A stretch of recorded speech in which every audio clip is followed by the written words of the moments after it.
আজ আমরা এসেছি মুর্শিদাবাদে আজিমুন্নিসা বেগমের সমাধিতে। হাজারদুয়ারি প্যালেস থেকে 2 মাইল উত্তরে অবস্থিত আজিমুন্নিসা বেগমের সমাধি। আজিমুন্নিসা বেগম ছিলেন মুর্শিদ কুলি খাঁর একমাত্র কন্যা এবং মুর্শিদাবাদের দ্বিতীয় নবাব সুজাউদ্দৌলা খানের স্ত্রী।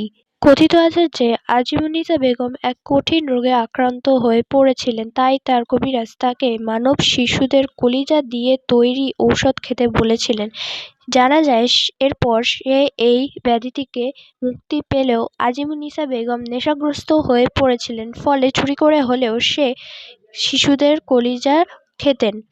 এই ঘটনা জানতে পেরে তার পিতা মুর্শিদ কুলি খাঁ তাকে জীবন্ত কবর দেওয়ার নির্দেশ দিয়েছিলেন।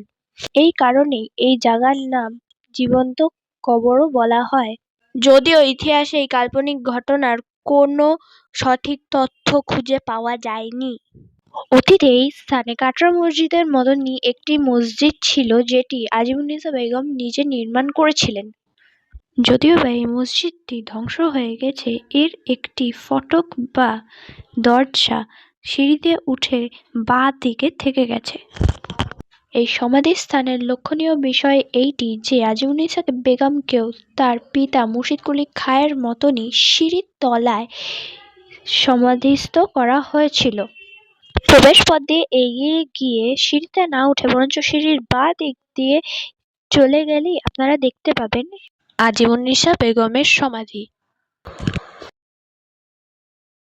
আজিমুন্নিসা বেগমের সমাধির সামনে বাইরে আরেকটি সমাধি আছে। এই সমাধির ব্যাপারে কোনো সঠিক তথ্য খুঁজে পাওয়া যায়নি।